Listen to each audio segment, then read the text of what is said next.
कराची में अमेरिकी वाणिज्य दूतावास आग की लपटों में था। ये हमला सिर्फ एक विरोध प्रदर्शन नहीं था, बल्कि एक बहुत ही उलझी हुई जियोपॉलिटिकल शतरंज की चाल थी। तो चलिए समझते हैं कि ये सब आखिर हुआ कैसे और क्यों हुआ। अमेरिकी वाणिज्य दूतावास में आग लगी हुई है। ये आवाजें पाकिस्तान से आ रही थीं और हमें सीधा उस दिन के हंगामे और उथल-पुथल के बीच ले जाती हैं। असल में ये हमला ईरान के सुप्रीम लीडर अली खामेनेई की हत्या का बदला लेने की एक कोशिश थी। तो अब सवाल ये उठता है कि पाकिस्तान के इस अमेरिकी डिप्लोमेटिक कंपाउंड में हिंसा की ये चिंगारी आखिर भड़की कैसे? देखिए, ये शुरू से ही कोई शांत प्रदर्शन नहीं था। ये तो एक ऐसा टकराव था जो बस होकर ही रहने वाला था। जो चीज़ एक विरोध प्रदर्शन के तौर पर शुरू हुई थी, वो देखते देखते एक पूरे हमले में बदल गई। मतलब भीड़ ने कंपाउंड की दीवारें तोड़ दी, अंदर घुसकर आग लगा दी, तोड़फोड़ मचा दी और फिर अचानक कंपाउंड के अंदर से गोलियों की आवाज़ें आने लगी। और इस पूरे टकराव का नतीजा क्या निकला? अल जजीरा की रिपोर्ट के मुताबिक अमेरिकी फायरिंग में करीब 9 से 10 पाकिस्तानी प्रदर्शनकारी मारे गए। ये एक बहुत ही घातक मोड़ था जिसने हालात को और भी ज्यादा बिगाड़ दिया। तो सवाल ये है कि आखिर इतना गुस्सा क्यों था? ऐसी क्या वजह थी कि पाकिस्तान की सड़कों पर इस तरह की हिंसा भड़क उठी? चलिए, इसके पीछे की वजह को थोड़ा और करीब से समझते हैं। अब यहाँ एक दिलचस्प बात है, ये गुस्सा सिर्फ शिया समुदाय तक ही सीमित नहीं था। नहीं, देखिए, पाकिस्तान की लगभग 10 से 15% आबादी शिया है और उनके लिए तो अली खामेनेई एक बहुत बड़े धार्मिक नेता थे ही, लेकिन उनकी हत्या पर जो गुस्सा था वो पूरे देश में महसूस किया गया। और बस यहीं से मामला पेचीदा होना शुरू हो जाता है। ये सवाल हमें सीधा अमेरिका और पाकिस्तान के बीच के उस अजीबोगरीब और अक्सर कंफ्यूजिंग रिश्ते की तरफ ले जाता है। अमेरिका और पाकिस्तान का रिश्ता ये हमेशा से ही बड़ा कंफ्यूजिंग रहा है। मतलब एक तरफ दोस्ती का हाथ तो दूसरी तरफ दुश्मनी का माहौल।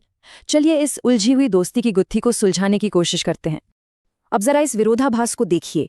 एक तरफ तो अमेरिकी नेता डोनाल्ड ट्रंप पाकिस्तान के आर्मी चीफ आसिम मुनीर को मेरे पसंदीदा फील्ड मार्शल बुलाते हैं, और वहीं दूसरी तरफ पाकिस्तान के आम नागरिक अमेरिकी दूतावास पर हिजबुल्लाह के झंडे लेकर हमला कर रहे हैं। वही हिजबुल्लाह जो ईरान का प्रॉक्सी है और अमेरिका का कट्टर दुश्मन। और सुनिए, ये सिर्फ लोगों का गुस्सा नहीं था। पाकिस्तान की सरकार ने भी ऑफिशियली ईरान पर हुई बमबारी की निंदा की और तो ये तक कह दिया कि ईरान को जवाबी कार्रवाई करने का पूरा हक है। अब सोचिए, एक अमेरिकी सहयोगी देश से ऐसा बयान आना ये बहुत ही अजीब बात है। चलिए अब जरा इस तस्वीर को थोड़ा और बड़ा करके देखते हैं, जूम आउट करते हैं। ये जो घटना है ना, ये सिर्फ अमेरिका पाकिस्तान के रिश्ते की कहानी नहीं है। ये तो अमेरिका, इजराइल और ईरान के बीच चल रहे एक बहुत बड़े और खतरनाक खेल का एक छोटा सा हिस्सा है। ये अमेरिकी राष्ट्रपति की तरफ से एक सीधी सीधी धमकी थी। डोनाल्ड ट्रंप ने बिल्कुल साफ कर दिया था कि अगर ईरान ने कोई भी जवाबी कार्रवाई की तो उन पर ऐसा हमला होगा जो पहले कभी किसी ने देखा नहीं होगा।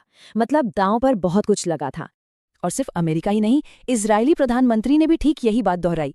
इससे ये तो एकदम साफ हो गया था कि ईरान के खिलाफ ये एक कोऑर्डिनेटेड और बहुत सख्त स्टैंड है। मैसेज एकदम क्लियर था, हम पीछे हटने वाले नहीं हैं। लेकिन सवाल ये है कि क्या ये सब सिर्फ जवाबी हमलों की धमकियां हैं या फिर इसके पीछे कोई बहुत गहरी सोची समझी रणनीति काम कर रही है? देखिए, कुछ एक्सपर्ट्स का मानना है कि कराची जैसी घटनाएं एक बहुत बड़ी योजना का हिस्सा हो सकती हैं, और वो योजना है ईरान को बांटने की। इस स्ट्रैटेजी का जो मूल आइडिया है वो है ईरान को अंदर से तोड़ना। मतलब ईरान में जो अलग अलग एथनिक ग्रुप्स हैं, जैसे फारसी, कुर्द, अजेरी और बलोची, उनकी डाइवर्सिटी का फायदा उठाकर बाहरी ताकतें देश में अस्थिरता पैदा करने और वहां की सरकार को कमजोर करने की उम्मीद कर सकती हैं। और हाँ, ये जो डिवाइड एंड रूल यानी फूट डालो और राज करो की रणनीति है, ये कोई नई चीज नहीं है। इतिहास गवाह है कि पश्चिम ने इसे पहले भी कई बार इस्तेमाल किया है। भारतीय उपमहाद्वीप के बंटवारे को देख लीजिए या फिर कोरिया के विभाजन को देख लीजिए।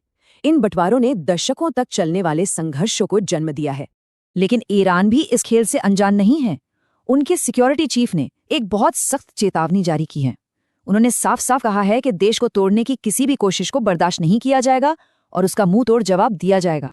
तो आखिर में हम इस बड़े सवाल पर आकर रुकते हैं, क्या ये बाहरी दबाव और अंदरूनी फूट डालने की रणनीति ईरान को सच में तोड़ पाएगी, या फिर ये सब मिलकर ईरानी लोगों को एक कॉमन दुश्मन के खिलाफ और भी ज्यादा एकजुट कर देगा?